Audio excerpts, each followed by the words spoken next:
આજરોજ વડોદરા તાલુકાની સામાન્ય સભાનું ખાસ આયોજન કરવામાં આવ્યું છે। તાલુકા પંચાયત વડોદરાના વિવિધ વિકાસલક્ષી કામોને વેગવંતુ બનાવવા માટે 15મું નાણાપંચ તથા તાલુકા પંચાયતને સ્ટેમ્પ ડ્યુટી ગ્રાન્ટમાંથી વિવિધ વિકાસના કામોને અગાઉની લેવામાં આવ્યા હતા। મિત્રો, જે આજરોજ મળેલી સામાન્ય સભામાં ફેરફાર કરી રજૂઆત કરવામાં આવી છે, ત્યારબાદ નંદેશ્રી તાલુકા પંચાયતના સભ્ય રાજેન્દ્રસિંહ મંગલસિંહ ગોહિલ, જે છેલ્લા 4 બેઠકથી ગેરહાજર રહેતા જ ગ્રામ પંચાયત અધિનિયમ 1993ની કલમ 72 મુજબ તેમના પર નિર્ણય લેવા માટે ચર્ચા કરવામાં આવી છે। શ્રી રાજેન્દ્રસિંહ મંગળશ્રી ગોહિલ રહે નંદેસરી, તાલુકો જિલ્લો વડોદરા, એ સતત 4 સામાન્ય સભામાં ગેરહાજર રહ્યા છે।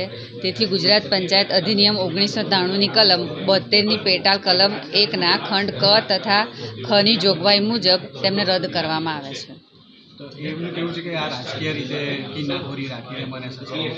ના, એવું કોઈ રાજકીય રીતે કશું જોવામાં આવ્યું નથી। જે પંચાયત ધારામાં જે લખેલું છે અને જે કાયદા મુજબ જ કાર્યવાહી કરી છે, એના સિવાય કોઈ કાર્યવાહી થઈ।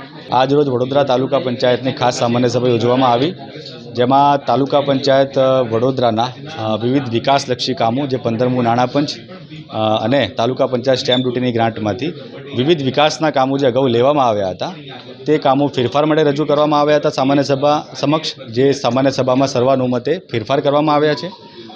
ત્યારબાદ નંદેસરી તાલુકા પંચાયતની સીટના જે સદસ્ય છે, તેઓ સતત સામાન્ય સભામાં 4 બેઠકોથી ગેરહાજર રહેલા છે, તો તેમની વિરુદ્ધ આજની સભામાં ગુજરાત પંચાયત અધિનિયમ 1993ની કલમ 72 મુજબ જે નિર્ણય લેવાનો છે, તે બાબતે ચર્ચા કરવામાં આવી અને સભા દ્વારા તેઓને સતત 4 બેઠકમાં ગેરહાજર રહ્યા હોવાથી તેઓને દૂર કરવા માટે નિર્ણય કરવામાં આવેલો છે।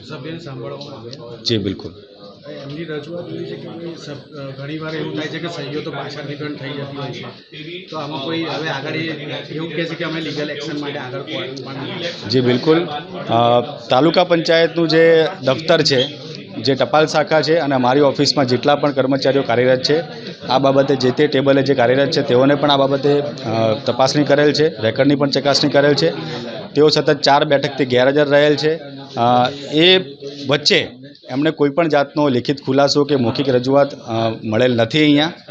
અને વધુમાં ત્યારબાદ તાલુકા પંચાયત દ્વારા એમને લિખિતમાં એક જાણ કરીને એમનો ખુલાસો રજૂ કરવા પણ જણાવેલ હતું, તેનો પણ તાલુકા પંચાયતના દફતરમાં કોઈ પણ જાણ કરેલ જોવા મળેલ નથી। રજૂઆત કરી હતી, પણ આ તો બધા રાજકીય નેતાઓને આ બધાની સાંઠગાંઠથી આપણને એ કરેલા છે, એટલે આગળ આપણે જે કાર્યવાહી થતી હશે એ કરીશું।